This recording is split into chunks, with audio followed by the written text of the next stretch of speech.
Bonjour, on est heureux d'avoir James Scott avec nous aujourd'hui pour inaugurer la série de séminaires du LAIOS cette année. James est un éleveur de moutons et Sterling Professor dans la région et dans Yale. Il a été un activiste contre la guerre du Vietnam. Il a surtout fait du terrain en Malaisie et au Burma. Certains de ces livres ont été traduits en français. Je vais énumérer les livres les plus importants ici, qui font un peu ici qui montre un peu son trajectoire et ses questionnements. Donc, il a publié en 1976 The Moral Economy of the Peasant et en 1980 Weapons of the Weak. Et sa question dans ses livres était plutôt comment les subalternes résistent-ils à la domination. Et dans son livre de 1990, Domination and the Arts of Resistance, qui a été traduit en français, il a surtout montré qu'il n'y a pas vraiment de consentement à la domination, mais qu'il y a comme une critique cachée qui existe, mais qui ne se manifeste pas ouvertement. Ensuite, en 1998, il a publié Seeing Like the State, et pour analyser en fait comment l'État essaie de rendre transparent ces sujets et avec quels moyens il le fait. Et puis, logiquement, en 2009, il a publié The Art of Not Being Governed, c'est-à-dire comment est-ce qu'on échappe à cette légibilité par l'État et qu'est-ce que les gens font pour y échapper. Et puis finalement, en 2012, il s'est amusé à écrire le livre Two Cheers for Anarchism, qui va être également publié en français. Et c'est un peu à partir de ce livre-là, on s'est décidé de poser des questions à James dans l'esprit de notre séminaire l'art de se gouverner. Donc il ne s'agit pas comment échapper à la gouvernance, mais comment est-ce qu'on peut se gouverner en commun, en collectif, en société, d'une façon qui ne sera pas qui échappera à la dominance et qui rendra possible l'autonomie non seulement individuelle mais collective, une question qu'il a plus ou moins abordée déjà dans Two Cheers for Anarchism, mais auquel nous aimerions bien avoir peut-être une ébauche de réponse aujourd'hui. Et je laisse le soin à James de nous présenter ses idées. Merci. Je suis un peu étonné et de plus intimidé par la foule que je trouve devant moi. C'était plus qu'une quarantaine d'années depuis que j'ai parlé français d'une façon quotidienne. Et la langue française a été supprimée par la birmane et le malaisien et l'allemand aussi. Donc, je préfère parler en anglais, mais je peux recevoir des questions en français et j'essaierai de répondre en français. Et j'espère que vous serez patient si j'ai des fautes orthographiques du français. En anglais. There were three things that I wanted to accomplish, perhaps not to the satisfaction of Birgit. One of them was to talk about the anarchist design of institutions and how we might think about institutions that maximize the autonomy of the people who are in those institutions. I wanted to talk also about the destruction of vernacular cultures in the world, mostly by international institutions and North Atlantic capitalism. But I'm not going to talk about those things unless they come up in the discussion afterwards. I want to talk about non-institutional politics. Its forms, its rationale, and its implications. It's fair to say, I think, historically, that most plebeian, subordinate forms of resistance have taken an extra institutional form, that is to say, have occurred outside of institutions. It's actually relatively recent in the world that formal institutional opposition plays a large role in politics. I, of course, have called these forms of non-institutional politics everyday forms of resistance. And my argument is, in the book, Domination and the Arts of Resistance, is that people who are interested in social movements, in rebellions, in riots, and so on, they are looking at what I would call the visible spectrum of politics, right? The kinds of things that reporters now write about and which make headlines and enter the life of my original discipline was political science, which I have left for anthropology, but which political scientists generally write about. The politics that I'm going to talk about today is the politics that is, if you like, outside the visible spectrum of public political acts, and I call it infra-politics, with the idea that the infrared part of the spectrum is a part of the spectrum not visible to us, and I want to simply make the argument that historically most politics has taken this form and has not been recognized, in a sense, as a form of struggle over appropriation, as a form of politics, as it deserves to be recognized. And I want to give you, I think this form of everyday resistance is always the first form of politics chosen by subordinate groups. It is the easiest because it requires the least formal organization. It does require, and I will insist on that, on a kind of complicity and tacit coordination. But it's a kind of politics that makes no formal claims, that writes no petitions, that nails no manifestos on church doors, that does not have a table of organization, a banner, office holders, and is not in any way a formal organization. And that is the point, in a sense, of the whatever success it has largely to do with the fact that it is not a formal, open, public form of politics.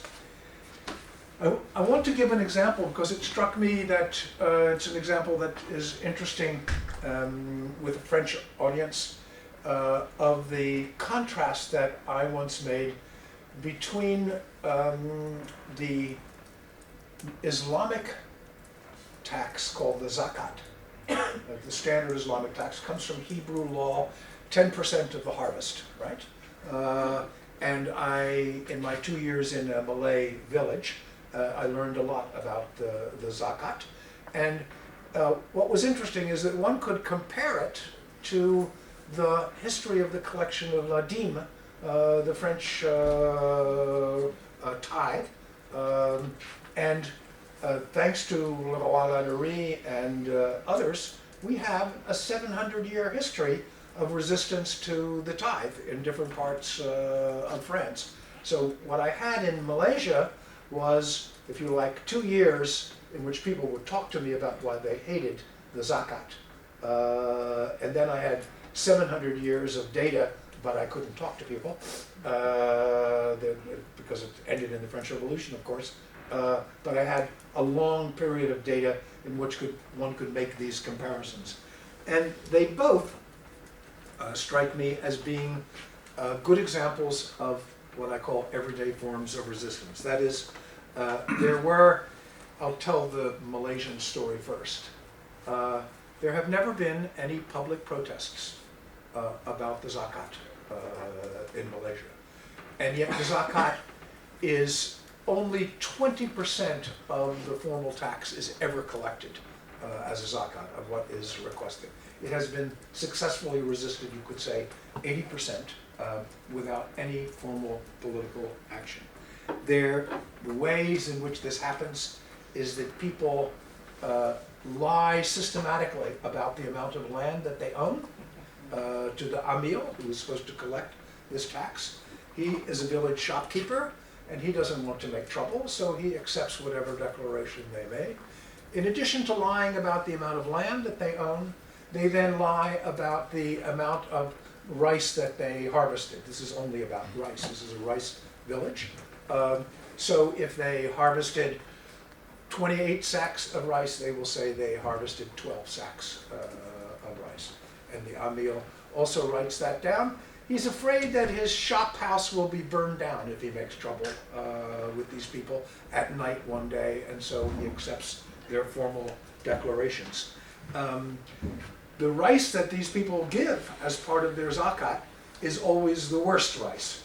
It has stones and dirt to make false weight so that it adds up to a whole sack of rice. And so if you've had a bad meal at a friend's house, you say it tasted like zakat rice. That is to say, the dirtiest, most adulterated rice you could possibly imagine. So it's a metaphor for the absolute worst of the crop that is gathered up.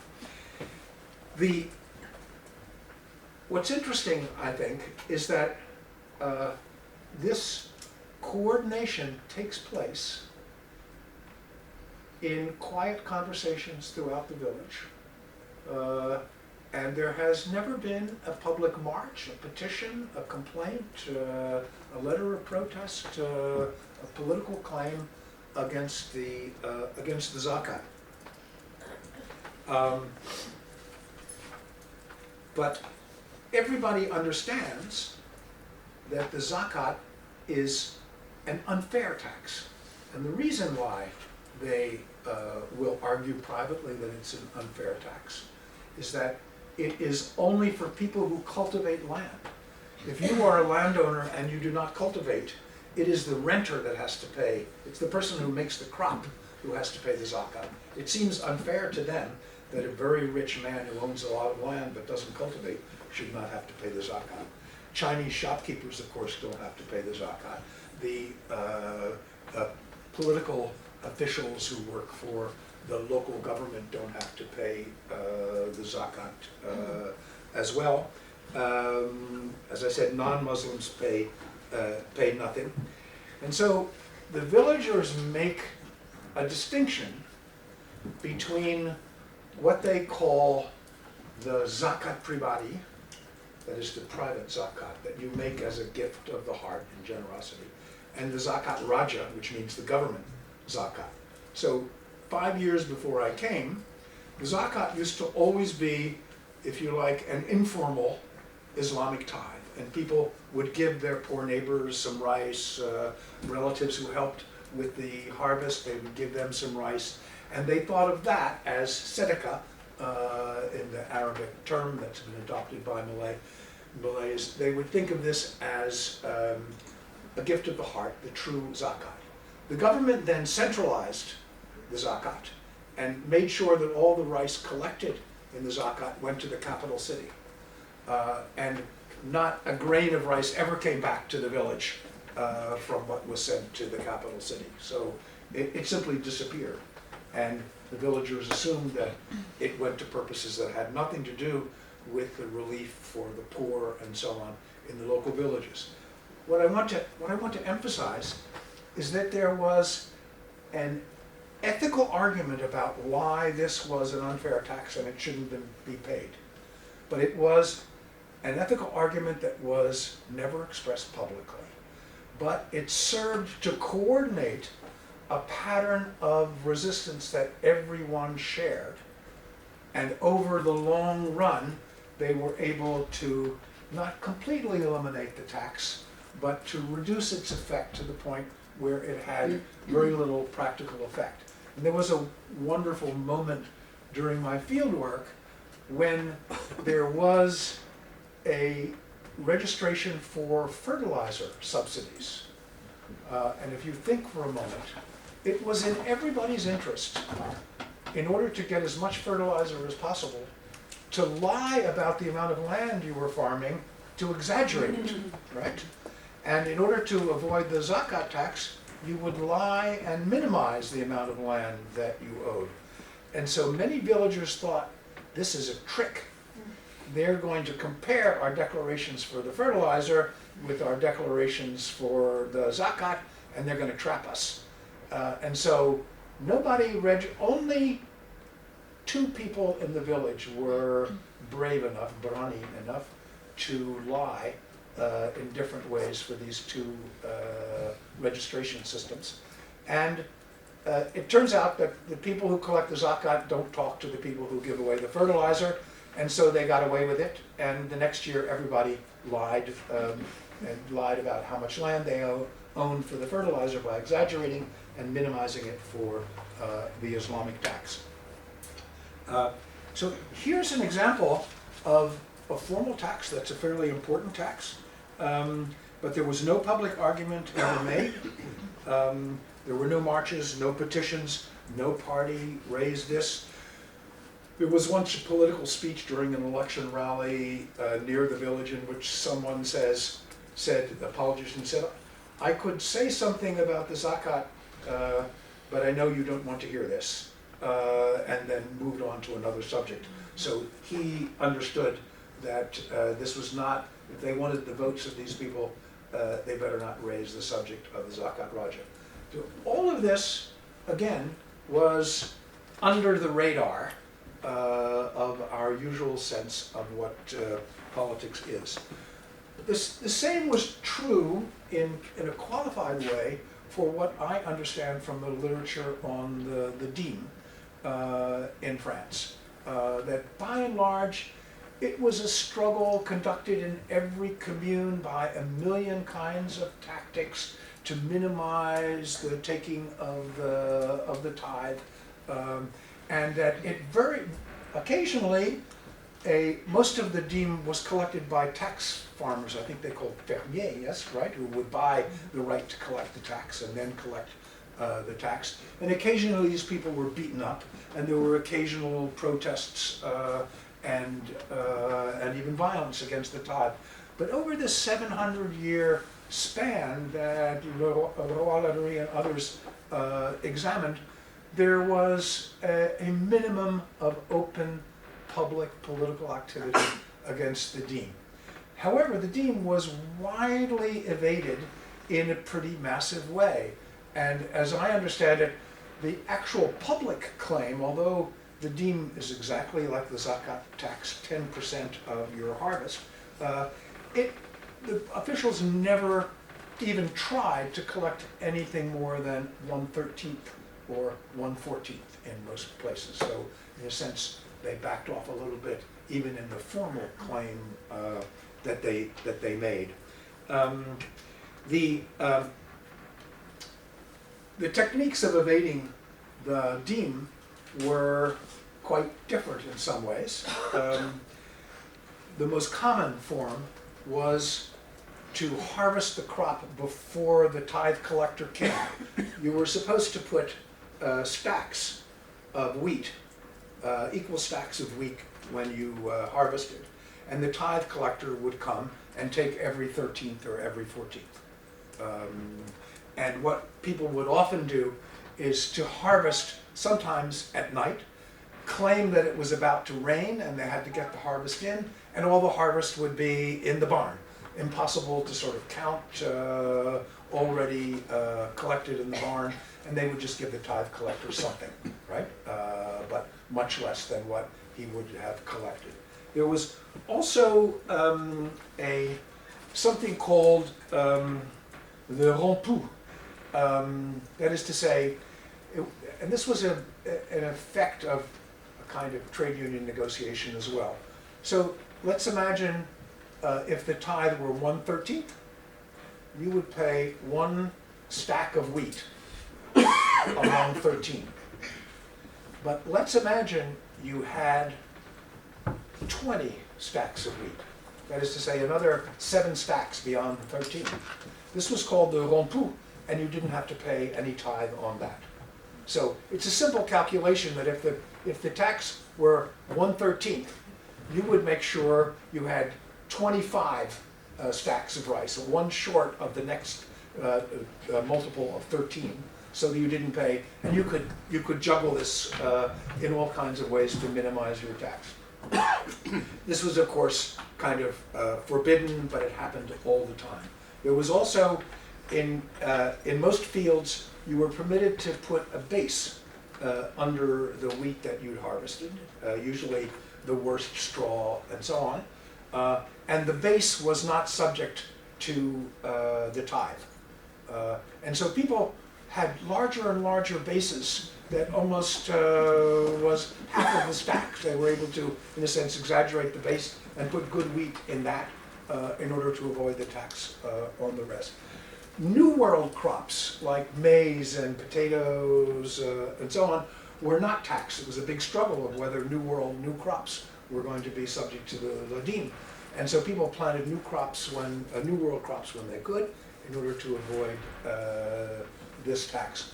There was also, I don't know what you would call this in French, what we think of as kitchen gardens or soup gardens. That is, you were permitted, in addition to your grain fields, to have a sort of soup garden in which you grew some vegetables and so on for ordinary daily use. What? Potager. Well, you can imagine the size of the soup gardens grew and grew until they almost equaled some of the grain fields, because that was not tithable. So you had a million strategies, and they also had, like my Malay examples, they had an argument, of course, about why the dîme was unfair. And largely it was that the large rich abbeys in the lowlands who had lots and lots of land, they didn't pay the tithe on their church land. They collected the tithe on land that they owned and rented out. And the large abbeys, I think historically, the 1/3 of the tithe should have gone to the relief of the poor during a bad year. Another 1/3 should go to the upkeep of the local church, and the other should go to the local curé. And the large abbeys in the valleys generally kept all of the tithe and didn't distribute. One reason why many of these abbeys were burned down in the course of the Revolution.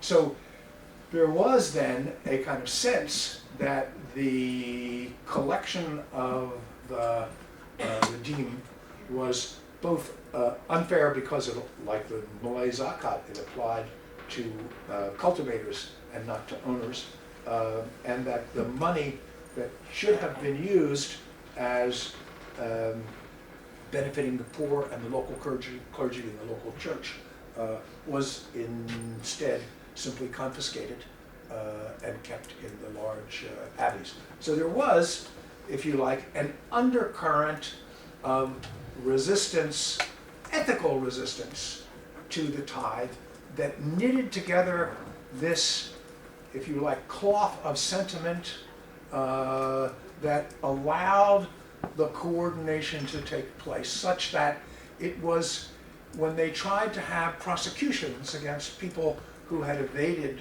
the tithe, they could almost never find a local person to testify on behalf of the tithe collectors and against their fellow villagers. So you had, if you like, a kind of conspiracy of silence.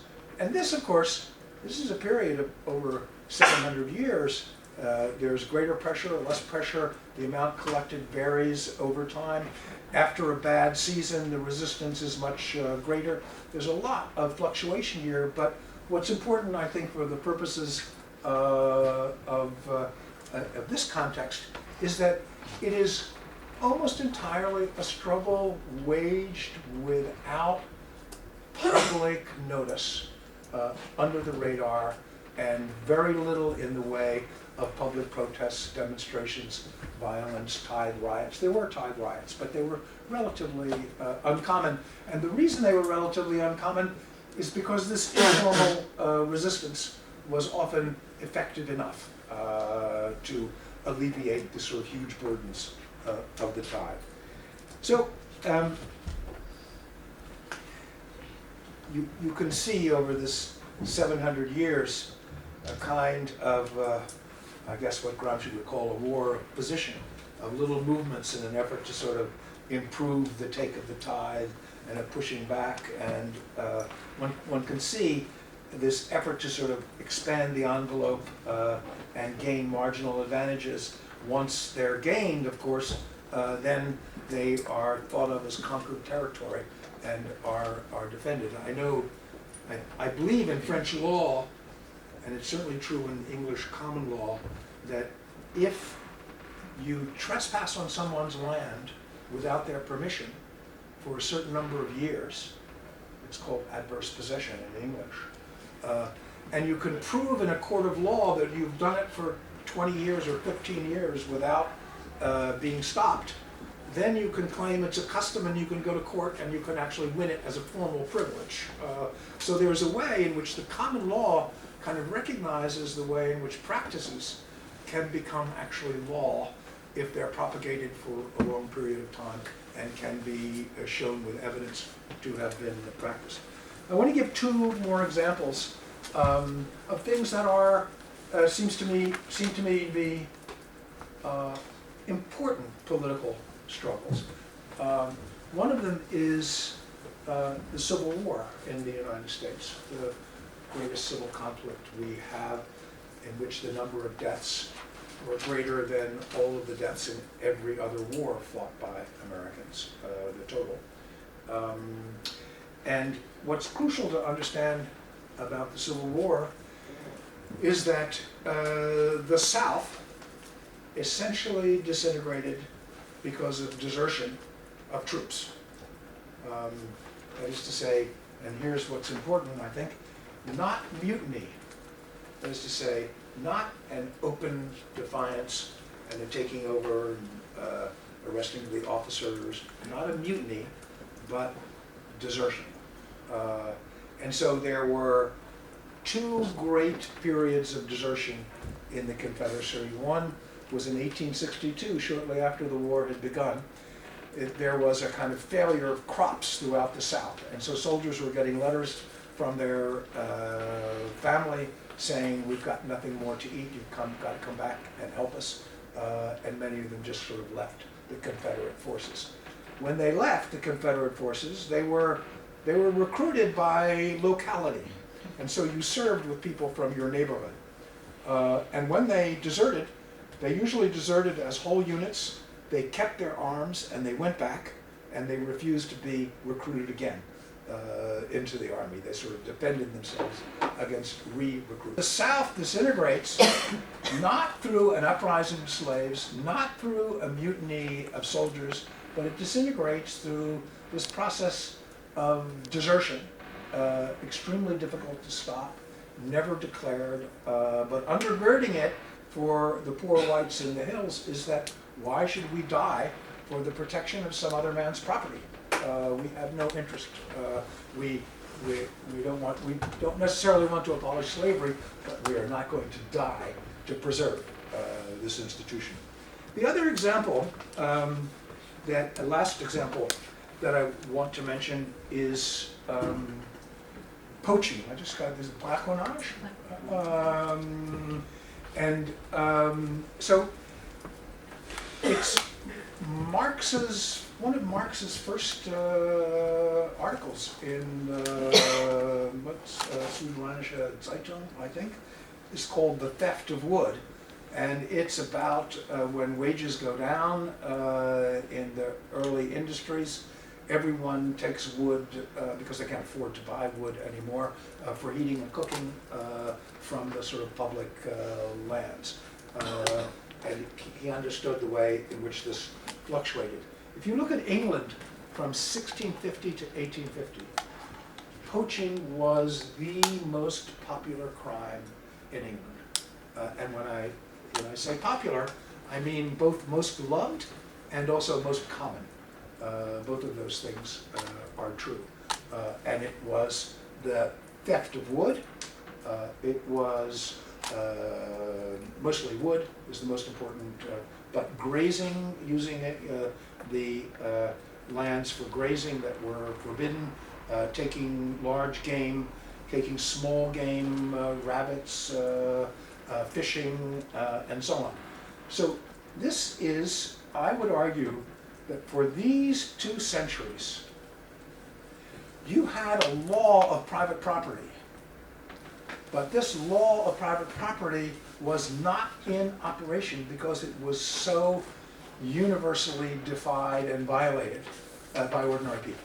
So people who owned land and could not police it for the most part had property rights actually exercised de facto by people who had felt that they were entitled.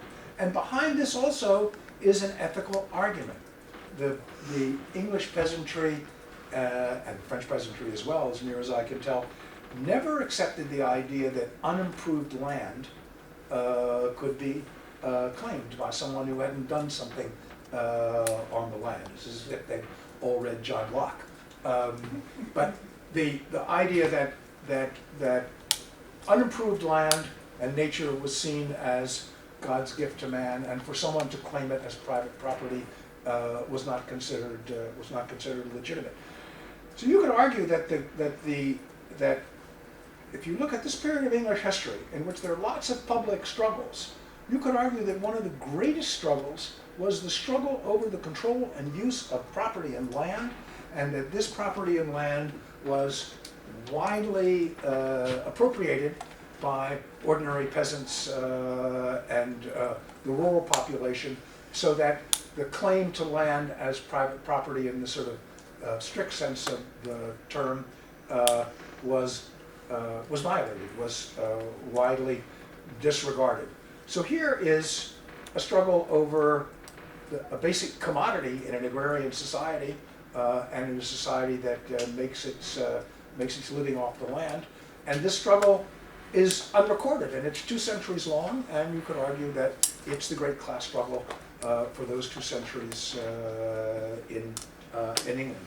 So these forms of non-declared struggle and tacit coordination, it was also true in poaching that the game wardens and the state could never get people to testify against their neighbors, even when they caught them with nets and all of the traps and so on that they used for game on these lands. It was virtually impossible to get anyone to testify against their neighbors in the village, because they regarded this not as a crime, but as a reappropriation of nature that had been taken from them against sort of the laws of ethical laws of property. So here, I guess what I want to do is to make the argument, to highlight the difference between formal and informal forms of resistance. That is to say, in the case of the army, distinguish on one side mutiny, which is an outright defiance of military law, often the arresting of officers and taking over the units. It's like a revolution in the army, as opposed to desertion, which makes no formal claims. People simply disappear and walk away. Distinguish a land invasion, in which you, with flags and so on, happens often in Latin America, you occupy a land and claim that it's your property, as opposed to squatting, which is leaking into the land and starting to farm and using it. Maybe you're pushed back, then you come back the next night, the next month, the next year, and so on. So squatting makes no formal claims. It is very happy with de facto rights, with de facto success, even though you have no piece of paper, you have no legal title, and so on. So these are, if you like, struggles that are for, in the legal sense, de jure, de facto gains rather than de jure gains. And that is actually one condition of their relative success, I think, historically. You can think also of the thousands of forms of industrial action that are short of a strike. Go slow, sabotage, you know, what took place, it's the slogan in Eastern Europe during the communist period we pretend to work and they pretend to pay us. This idea that they are paid less than a subsistence wage, and they put in a bad faith day at the factory. This is a kind of widespread resistance and alienation that has a kind of ethical side to it as well, in a system that's judged to be extractive and unfair.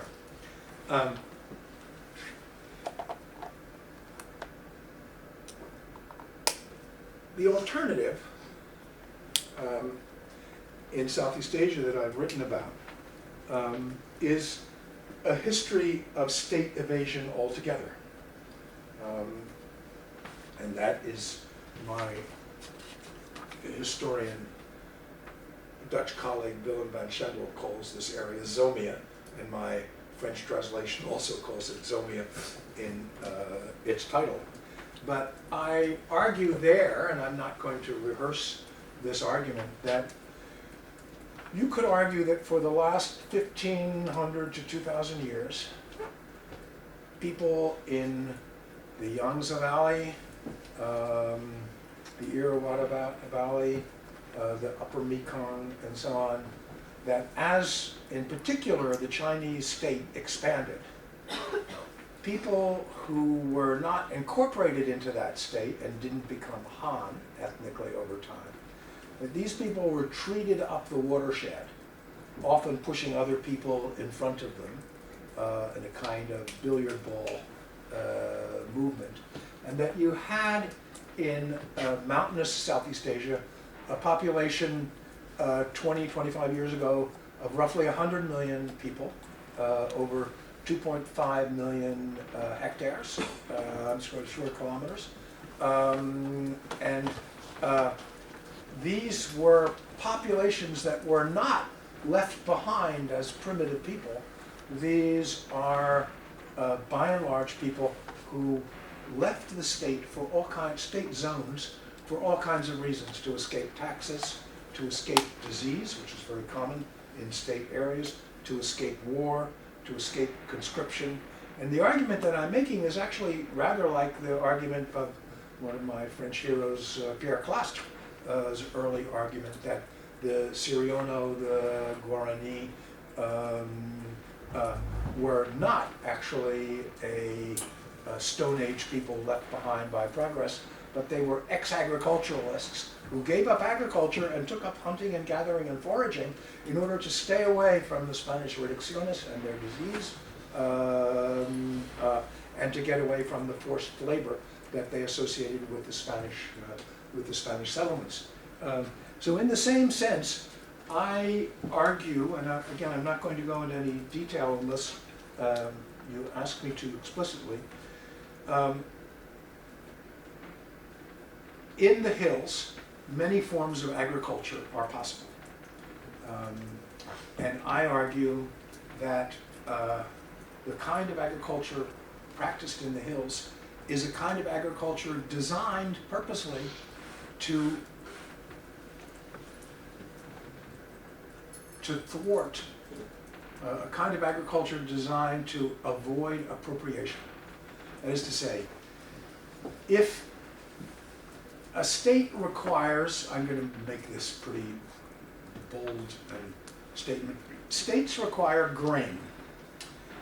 The reason why they require grain is that the only way, early states can only survive by concentrating grain and population in a small area.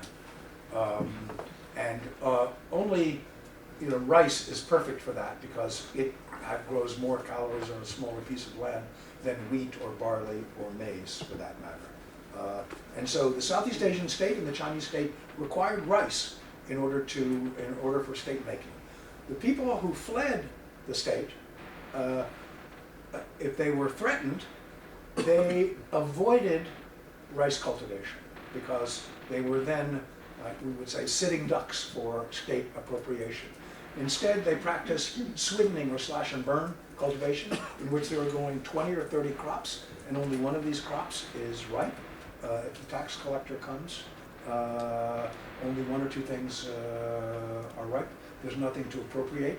In swidden cultivation or slash and burn cultivation, the fields change every few years as people open a new plot, and the people move as well.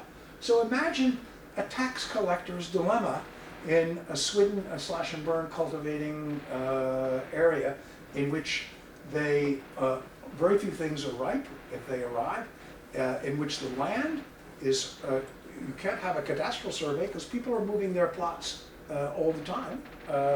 So the cadastre is the center of modern statecraft, so that's impossible. And then the people are themselves fugitive. And they also realize that if they plant root crops, manioc, cassava, they're even safer. My favorite nominee for state evading crop is cassava, because it grows under the ground. You can plant it almost any time. It grows with very little care. It gets ripe in a year, but you can leave it in the ground for another 2 years and still eat it, right? So it's like your granary is underground, and it's also hard to find. And if the state wants your cassava, it has to dig them up tuber by tuber, just the way you do, right? Frederick the Great understood this actually in Prussia, that if people who planted potatoes, they could stay in the same place. After the armies got through, they'd dig up their dinner, and they had something to eat. The thing about grain is that it ripens determinately at a particular point. It all gets ripe roughly at the same time. If the tax collector wants your grain, he can come when it's ripe and take it all, or better yet, wait till the granary is full and take it away, and you're finished. Or if he doesn't like you, he can burn your crops in the field when they're ripe and dry. And I also argue that people in the hills also have a social structure which is that fissions easily into smaller and smaller groups.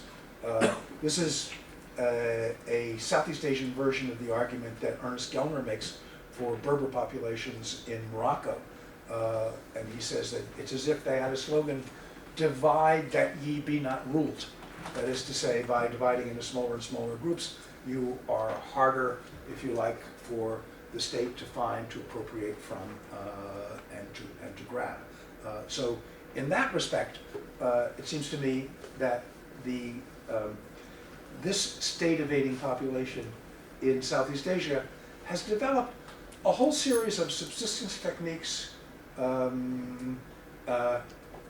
groups of forms of group formation and lineage formation that can divide endlessly into smaller groups, and a location outside of those areas that makes it extremely hard for the state to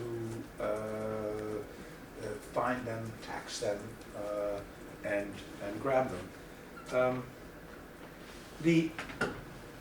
Let me finish. Do I have another 5 minutes? I want to make sure. Okay. Excuse me, it's hot in here. Right. It's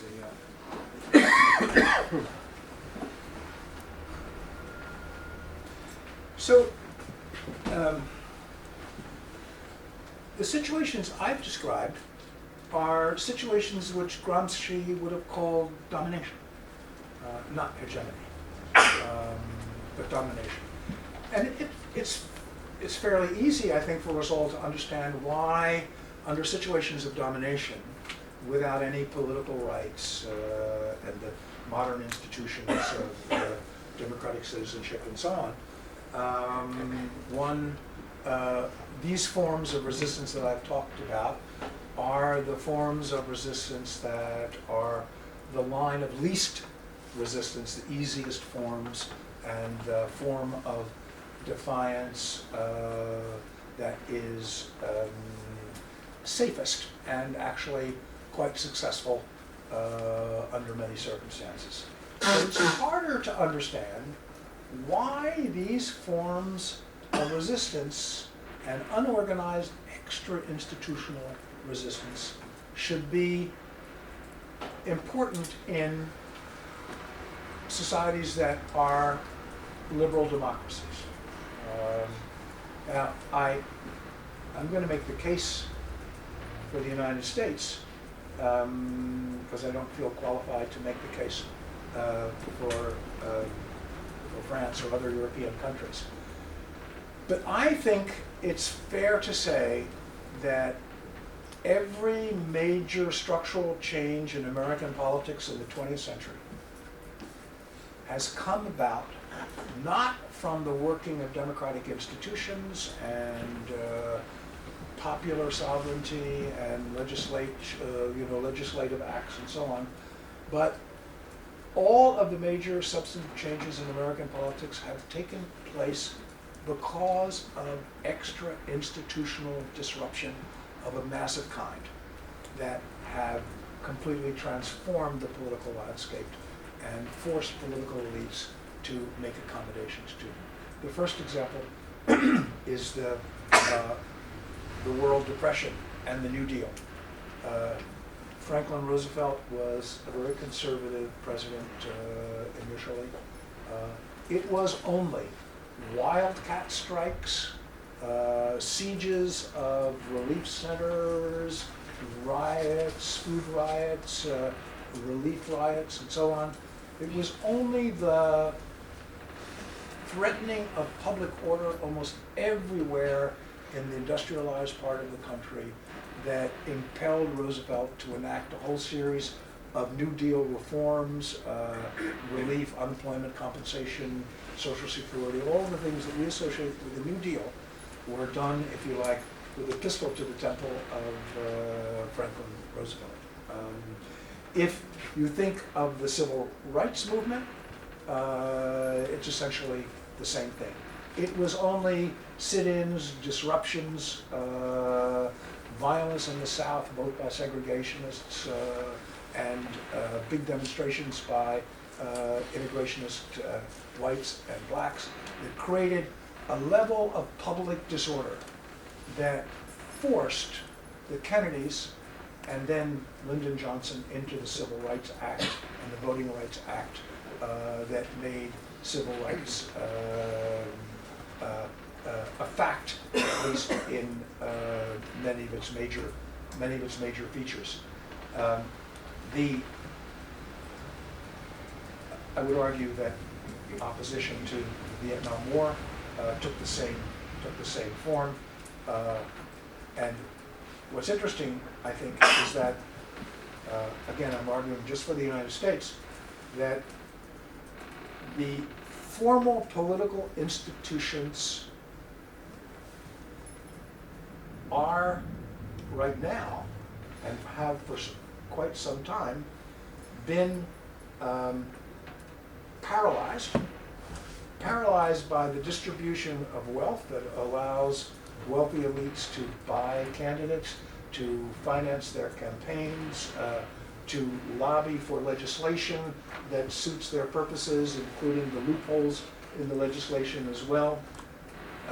So that the formal institutions are so captured by Gramscian, both Gramscian forms of hegemony like the control over the media, television, and the institutions of public opinion, which are large capitalist firms, and by the importance of money in politics and lobbying, that the institutions are paralyzed when it comes to making large decisions that threaten important interests of the wealthy and larger corporations.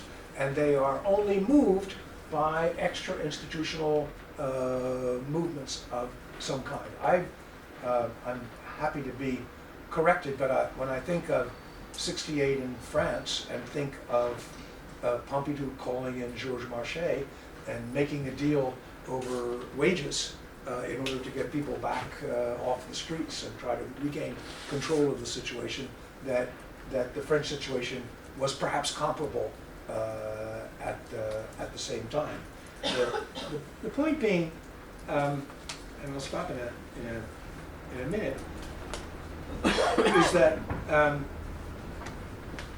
the ordinary institutions of representative democracy, given the importance of money, media, and institutions of hegemony that Gramsci talked about, are unlikely to produce structural change through their normal operation of political campaigns and party activities, and they are only moved by large-scale disruption. And I understand that this disruption can also take right-wing forms as well.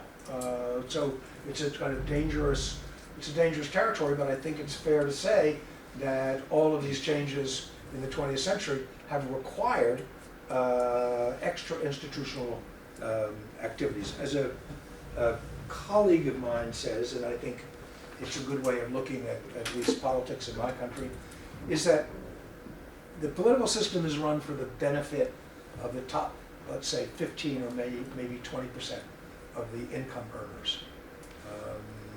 So that leaves 80% left. And the trick of establishment politics is to make sure that the next 30% fear the bottom 50% more than they envy the top 15 or 20%, right?